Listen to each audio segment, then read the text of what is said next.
Olá, galera! Vamos dar sequência agora na nossa série de videoaulas, né? Nós já terminamos a aula de ligações, então agora nós vamos seguir com a aula das substâncias. Vamos começar a estudar a classe das substâncias.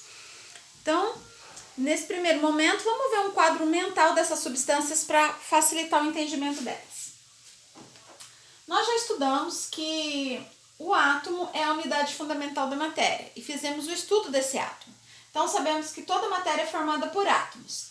A união dos átomos formam os elementos. E aí nós estudamos as características desses elementos no estudo da tabela periódica. E vimos que uma das principais divisões da tabela é entre metais e ametais. Seguimos então vendo como esses elementos interagem através das ligações. E aí verificamos que nós temos 3 tipos de ligações: iônica, a ligação entre um metal e um ametal; covalente, a ligação entre os ametais; e ligação metálica, a ligação entre os metais. O produto dessas ligações são as substâncias, ou seja, quando os elementos interagem entre si através das ligações químicas, eles formam as substâncias. Essas substâncias, elas são divididas em 2 grupos: substâncias simples e substâncias compostas. As substâncias simples, elas vão se formar através de ligação metálica ou através de ligação covalente, ok? Por quê? Porque ligação iônica você precisa de no mínimo 2 elementos, então ligação iônica não consegue formar uma substância simples, tá? Já nas compostas, nós podemos ter os 3 tipos de ligação. Nós temos substâncias compostas formadas por ligação metálica,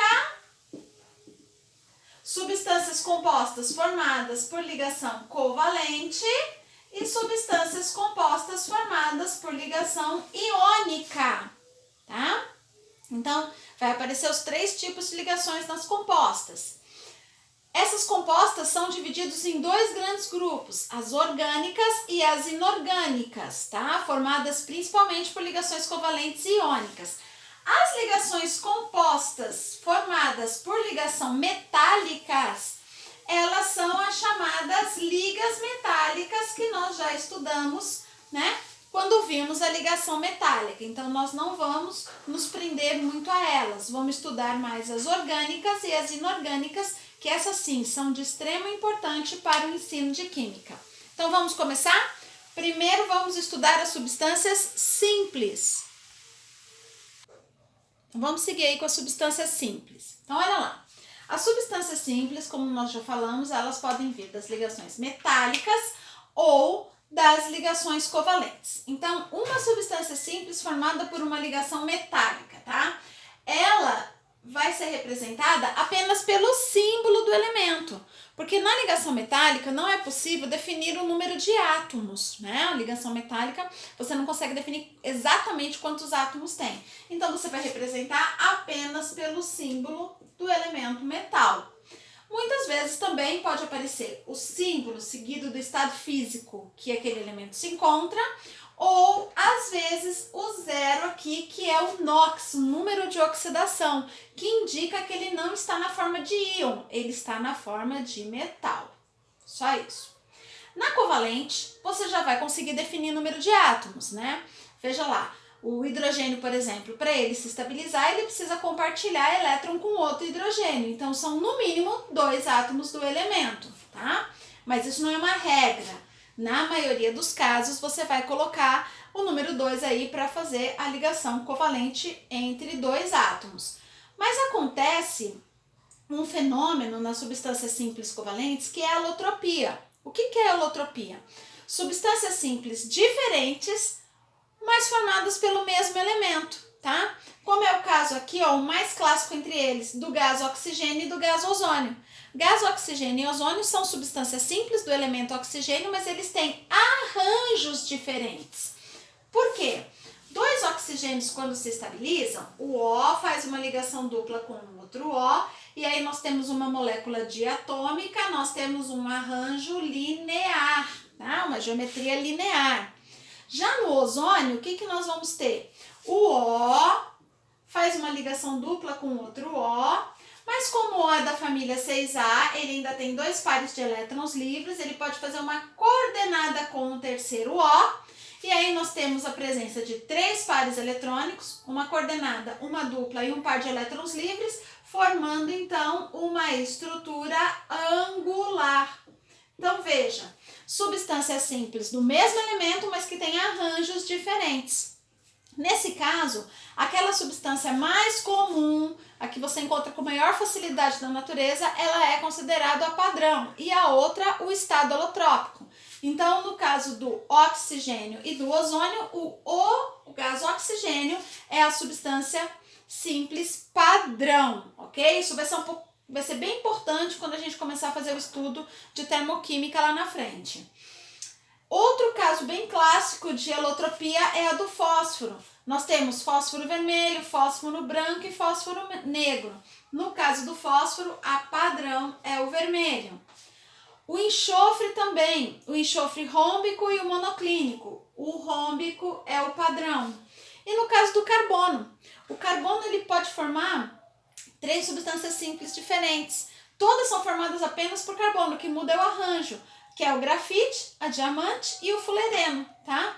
Eu acho que vale vocês darem uma pesquisada na internet para vocês verem as formas da grafita, da diamante e do fulereno. É óbvio que aqui o mais comum é o grafite, ela é o padrão, ok? Fechamos em substâncias simples e agora a gente vai avançar para substâncias compostas. Agora vamos lá, grupo das compostas. Já as substâncias compostas, elas vão permitir todas as ligações químicas, tá? E elas vão ser divididas em 2 grandes grupos, as orgânicas e as inorgânicas. Compostos orgânicos são compostos à base do elemento carbono. Então, o carbono é o elemento central no composto orgânico. A maioria dos compostos orgânicos inicia com o elemento carbono. Você vai reconhecer que é um composto orgânico porque a sua fórmula começa com carbono, tá? Com exceção do CO e do CO2. Já vão entender daqui a pouquinho, até o final dessa aula, por que CO e CO2 começam com carbono, mas não são considerados compostos orgânicos. Então, exemplos de compostos orgânicos, olha lá. CH4, que é o GNV, que é o gás natural. CCl4, o tetacloreto de carbono. O álcool, que a gente usa lá como combustível, o álcool etílico, C2H6O, a gasolina, C8H18, a glicose, C6H12O6, e vai por aí, porque essa classe dos compostos orgânicos é muito extensa, tá? A gente divide as substâncias compostas em funções, então são inúmeras funções, praticamente a gente tem uma unidade da química exclusiva para estudar os compostos orgânicos. E os inorgânicos, né? Seriam aqueles que não são a base do elemento carbono, mas pode aparecer carbono sim, os inorgânicos, ok? São divididos em 4 funções: ácidos, bases, sais e óxidos, que é agora o nosso foco de estudo. Primeiro passo, você reconhecer uma substância inorgânica. Um ácido, ele é o elemento central no ácido, é o hidrogênio. Então, são fórmulas, você vai reconhecer, porque elas iniciam com o hidrogênio, exceto água e água oxigenada, H2O e H2O2. Então, você vê lá, ó, HCl, H2SO4, H3PO4, você reconhece um ácido porque a fórmula começa com hidrogênio. Bases, tá? As bases são elementos, são uma função inorgânica, onde você vai ter a presença da hidroxila, o OH, e esse OH ele vai aparecer no final da fórmula. Então, olha lá, NaOH, BaOH2, NH4OH. Óxidos são compostos binários. O que é binário? 2 elementos, apenas 2, e um deles é o oxigênio. Ou seja, o oxigênio ele tem que ser o elemento mais eletronegativo. Com exceção da união do oxigênio com o flúor, eu vou explicar isso mais detalhado quando a gente entrar na função óxido, tá? Quando você tiver 2 elementos e um deles for o oxigênio, você vai ter um óxido. Por isso, CO e CO2, apesar de não começar com carbono, não é orgânico. Por quê? Apenas 2 elementos e um deles é o oxigênio, então são óxidos. H2O e H2O2, apesar de começarem com hidrogênios, também não são ácidos. Por quê? apresentam apenas 2 elementos e um deles é o oxigênio. E por fim, sais. Sais é a união de um cátion e de um ânion, ou seja, de um metal e de um ametal. Os ácidos, eles são formados por ligação covalente. Ácidos são provenientes de ligação covalente. Nas bases, em sua maioria, nós vamos encontrar a ligação iônica, com exceção dessa base que está aparecendo aqui, ó, o NH4OH, nós vamos falar dela mais à frente. Os óxidos, eles podem ser formados pelos 2 tipos de ligação, tanto que isso é uma das classificações dos óxidos. Vão aparecer óxidos formados por ligação covalente, mas também vão aparecer óxidos formados por ligação iônica. E os sais, como é um cátion, um ânion, um metal e um ametal, serão formados por ligação iônica, ok? Então, fechamos aí essa aula sobre a classe das substâncias. E próxima aula, vamos começar a estudar as substâncias inorgânicas.